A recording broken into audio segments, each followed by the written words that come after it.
The smell of old copper and formaldehyde was so thick, I could taste it on the back of my tongue. I was 8 months pregnant, kneeling on the nursery floor of my new home, staring at a glass jar. Inside that jar was a strip of human skin, and it had the exact same jagged, crescent-shaped birthmark that's lived on my left thigh since the day I was born. My skin was in that jar, but the seal on the lid was decades old. Then, the nursery door clicked shut. I wasn't alone. A man in a hunting mask was standing by the window, weighing a lead pipe in his hand. He wasn't there to rob me. He was there to collect. I have exactly 20 minutes before the only bridge out of Blackwood Creek collapses under the floodwater, and my husband, the man currently making us tea downstairs, is the one who gave them the keys. Let me take you back to the moment I realized my entire life was a biological contract, and why my daughter's first breath might be her last. Sarah Miller gripped the edge of the mahogany dresser, her knuckles whitening against the polished wood. A draft snaked across her ankles, carrying the scent of ozone and damp earth.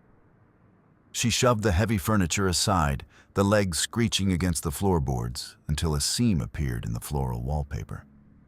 Behind the peeling strips sat a slab of reinforced steel, cold and unyielding.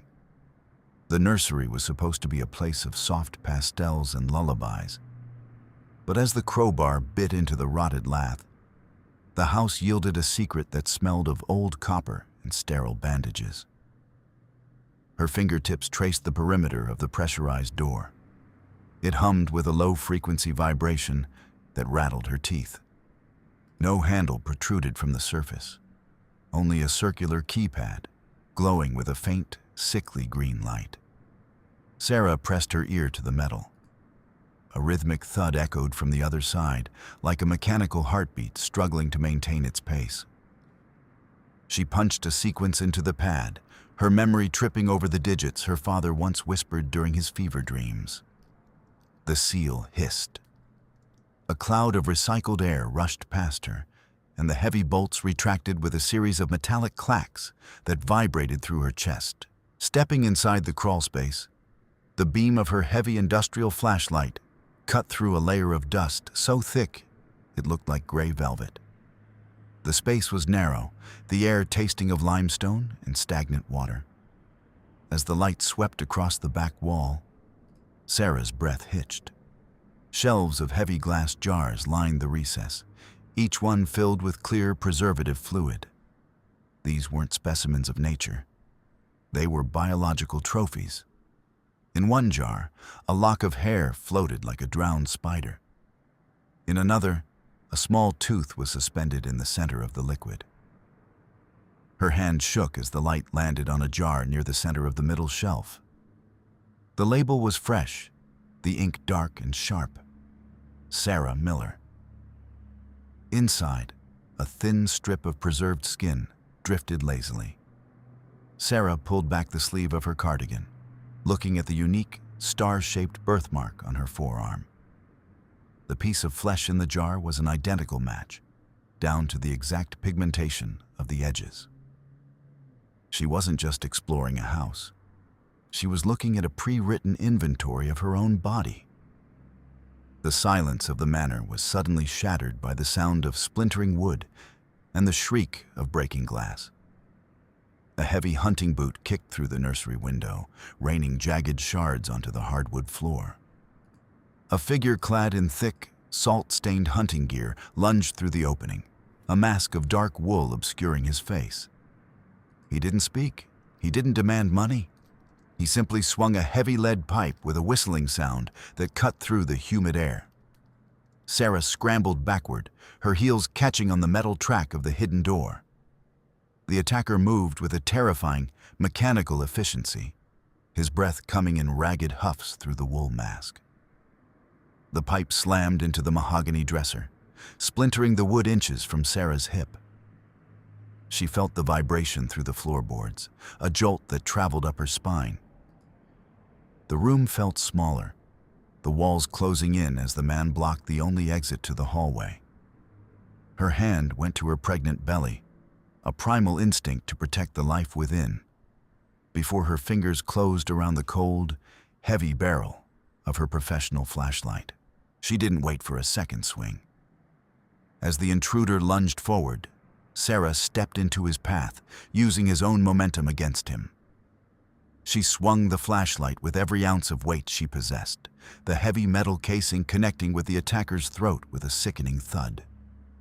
He gasped, a wet, choking sound, and stumbled back. Sarah followed through, shoving her shoulder into his chest and driving him toward the broken window. He hit the frame, the remaining shards of glass biting into his heavy coat, and tumbled backward into the swirling gray fog that swallowed the backyard. Adrenaline surged through her, a hot, metallic taste in the back of her throat.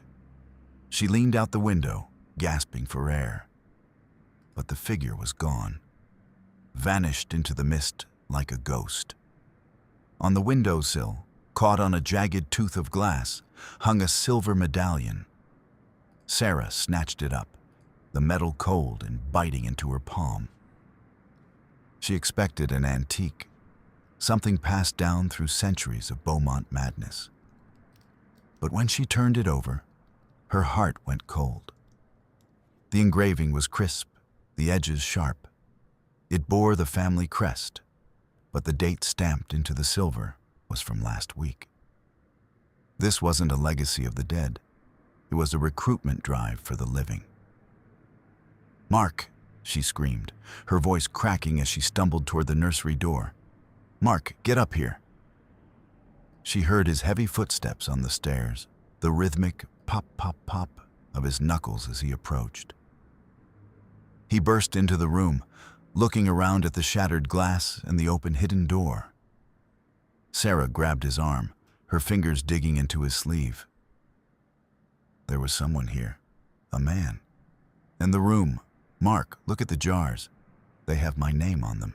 But when she turned back to the wall, the breath left her lungs. The mahogany dresser sat perfectly against the wall. The floral wallpaper was smooth, unbroken. There was no seam, no pressurized steel door, and no glowing green keypad. The space where the firstborn collection had stood was nothing but solid, silent plaster. "Sarah, honey," Mark said, his voice dropping into that low, melodic tone he used to soothe her. He didn't look at the window. He didn't look at the blood on the glass. He looked only at her, his eyes cold and unblinking. "You're shaking. You've been working too hard on this renovation. The fumes, the stress, it's getting to you." "I saw it, Mark. I have the medallion." She reached into her pocket, but her hand found only lint. The silver disc was gone. "The doctor said the third trimester can do strange things to the mind," Mark continued, stepping closer until he was within her personal space, the scent of his expensive cologne clashing with the smell of ozone still lingering in the air. "Maybe it's a prenatal psychosis, a break from reality. I think you should take one of those sedatives Eleanor gave us, just to level you out, right?" He reached out to touch her cheek, his thumb tracing the line of her jaw. Sarah flinched. The man standing before her looked like her husband, but the way he watched her, like a scientist observing a specimen in a jar, made her skin crawl. She realized then that the house wasn't the only thing with secrets. The storm began in earnest then, a sudden, violent downpour that turned the world outside into a sheet of gray. Sarah retreated to the kitchen, her mind racing. She needed to leave. She needed the car. But when she reached for the hook where her keys always hung, her fingers met empty air. The brass hook was bare. She checked the counter, the drawers, the pockets of her coat. Gone. A heavy, hollow thud echoed from the foyer. She looked up at the grandfather clock. The pendulum had stopped. The hands were frozen at exactly 3 a.m., though the gray light outside suggested midday. She moved to the living room, then the library. Every clock in the house, the digital display on the microwave, the antique wall clock, even Mark's watch on the nightstand. All of them stood still at 3 o'clock. The house felt like it was holding its breath. Sarah headed for the basement, thinking she might have dropped the keys near the laundry bins. The air grew colder as she descended the wooden stairs, the scent of damp earth and furnace oil rising to meet her. "Is someone there?" she whispered. A low, vibrating funeral dirge hummed through the darkness.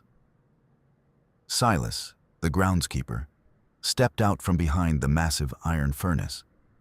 His hulking frame blocked the light from the stairs, casting a long, predatory shadow across the concrete floor.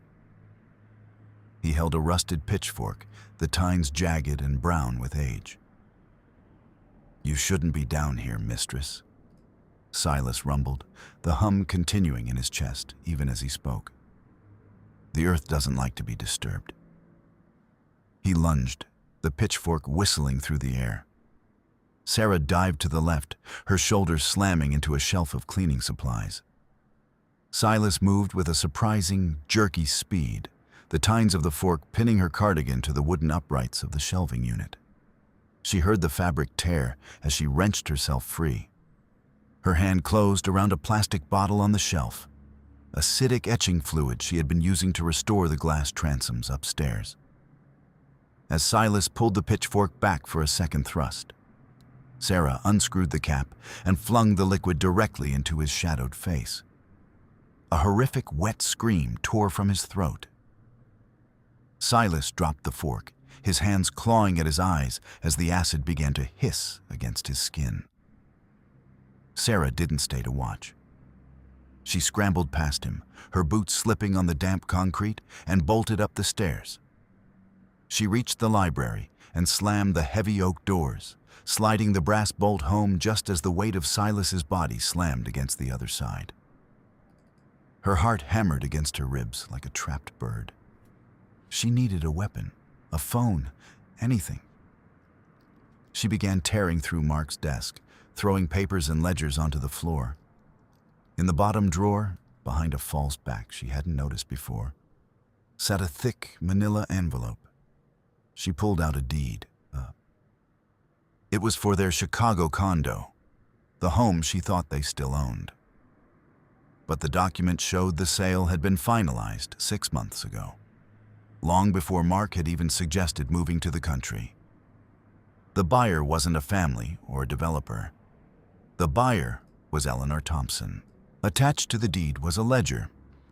It listed monthly payments made to Mark's private account, labeled custodial maintenance. Her husband hadn't brought her here for a fresh start. He had been paid to deliver her.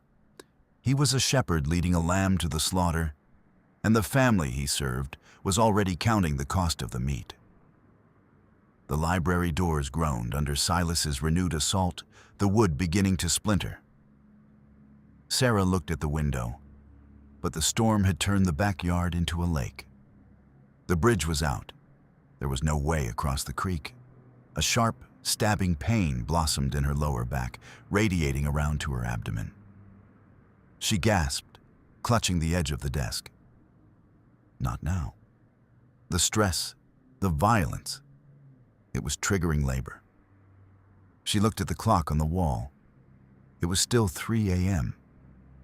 She needed help. She needed the world outside this cursed valley. She remembered an old shortwave radio in the attic, something the previous owners had used during the winter freezes. She climbed the back servants' stairs, each step a mountain as the contractions began to time themselves. The attic was a graveyard of old furniture and moth-eaten curtains. She found the radio under a heavy canvas tarp. It looked like a relic from the war, all heavy dials and glowing vacuum tubes. She fumbled with the power switch, praying the backup generator was still holding. The tubes hummed to life, a warm orange glow bleeding into the shadows. "Mayday, Mayday," she wheezed into the heavy plastic microphone. "This is Sarah Miller at Beaumont Manor. I need medical assistance. The bridge is out. Please, is anyone there?" Static crackled, a chaotic roar of white noise.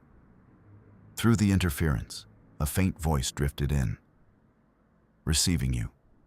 State your coordinates." "Beaumont Manor, Blackwood Creek," she screamed. "I'm in labor. There are people. They're trying to take my baby."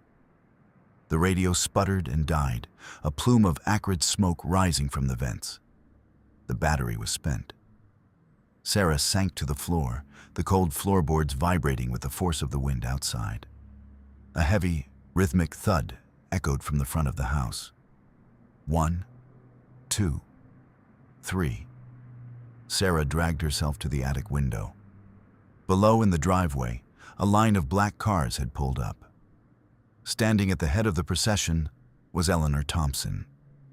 The old woman wasn't in her wheelchair. She stood tall, her silver hair shimmering in the lightning flashes, her posture as rigid as a tombstone. Behind her stood a group of women from the town, the elders, each carrying a small stainless steel case. They moved with a synchronized, ritualistic grace, ignoring the torrential rain. Mark met them at the door, bowing his head as Eleanor placed a hand on his shoulder. It wasn't a greeting, it was an inspection. Sarah backed away from the window, her breath coming in short, panicked gasps. She had to get out. She had to find a way to the mudroom, to the service exit. She made it to the grand staircase landing just as Mark stepped onto the bottom step. "Sarah, stay where you are," he shouted over the roar of the wind. "It's time. Eleanor is here to help. The ritual is safe, I promise. You just have to give them what they need. Stay away from me." Sarah grabbed a heavy glass paperweight from a side table, a solid orb of etched crystal. Mark lunged for her, his face twisted into a mask of corporate stoicism. "Don't make this difficult, Sarah. It's for the family. It's for the contract." As his hands closed around her upper arms, Sarah swung the crystal orb. It connected with his temple with a sickening crack. Mark's eyes rolled back, and he slumped against the railing before sliding down the stairs, his body coming to rest in a heap on the transition landing. Sarah didn't look back. She clutched her belly, the contractions now a constant, dull roar in her pelvis. She reached the foyer, but the front door swung open before she could reach the bolt.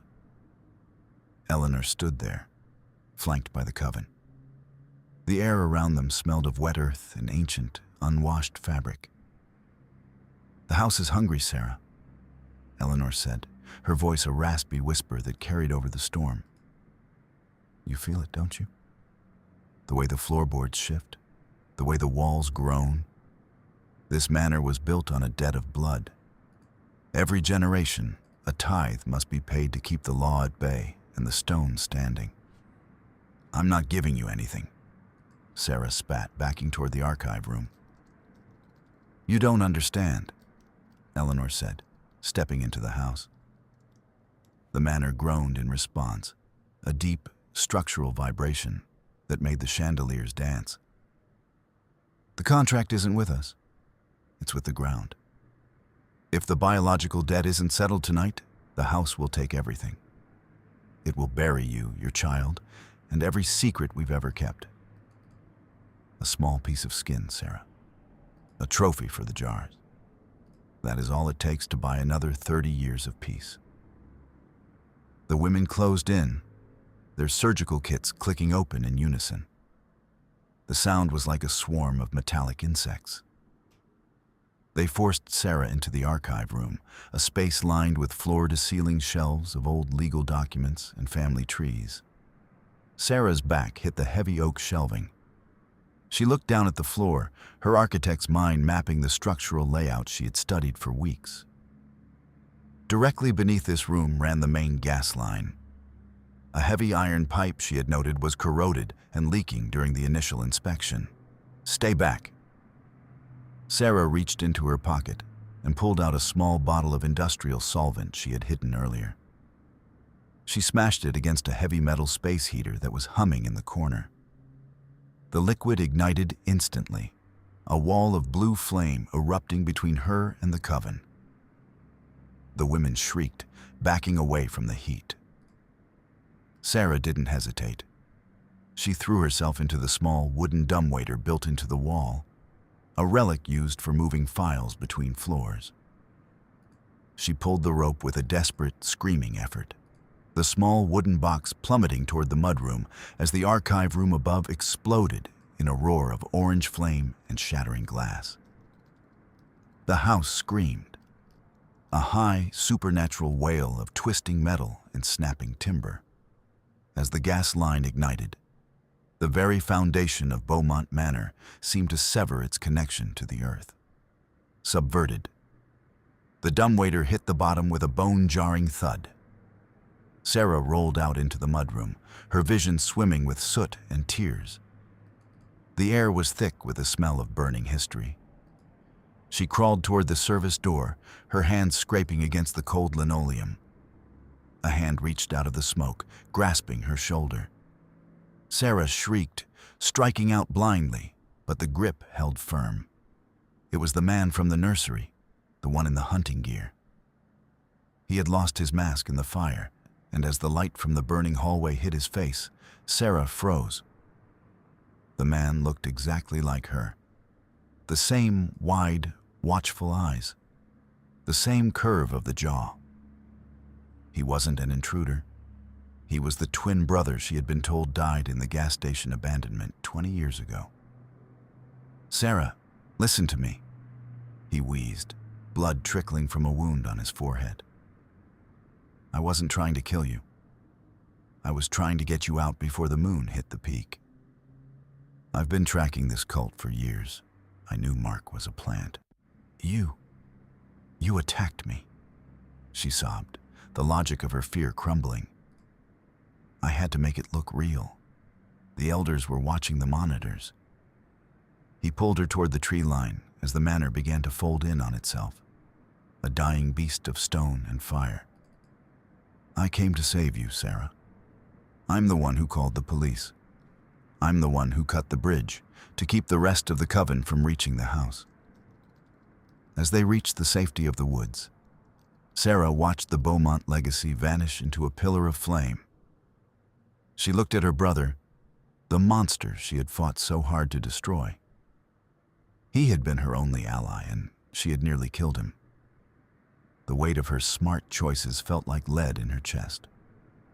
She had survived the house, but she had done it by breaking the only blood tie that truly cared for her. Subverted. The sound of sirens finally cut through the fading storm. A white and red ambulance skidded into the driveway, its lights casting a rhythmic, pulsing glow against the trees. 2 paramedics jumped out, their movements professional and urgent. "She's in labor," her brother shouted, waving them over. They lifted Sarah onto a gurney, the transition into the sterile, bright interior of the ambulance feeling like a transition into another world. The doors slammed shut, and the vehicle raced away from the ruins of Blackwood Creek.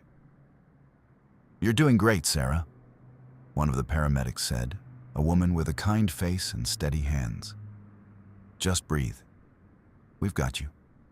You're safe now. The madness is over." Sarah let out a long, shuddering breath. The tension that had held her body together for months finally snapped. She felt a profound sense of relief, a washing away of the paranoia and the psychosis Mark had tried to pin on her. The birth was fast, a blur of white light and sharp pain, followed by the most beautiful sound she had ever heard. A sharp, healthy cry. "It's a girl," the paramedic whispered, wrapping the infant in a warm blanket. "She's perfect." Sarah reached out, her fingers trembling as she touched the baby's soft cheek. She looked at the paramedic to thank her, but the words died in her throat. The paramedic was adjusting the IV drip, her sleeve pulling back just a few inches.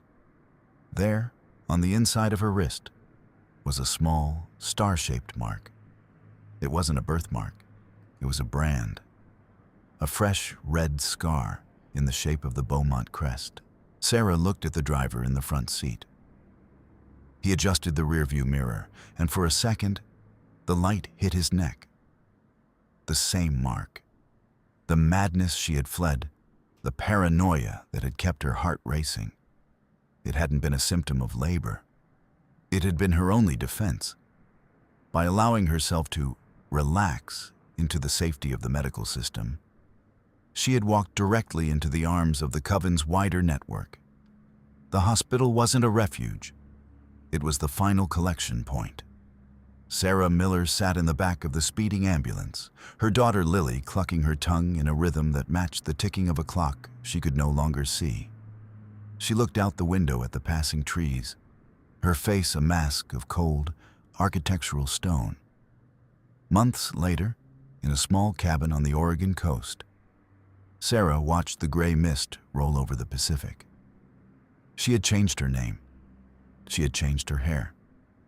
She had designed a life with only one entrance and 4 exits, all of them rigged with silent alarms.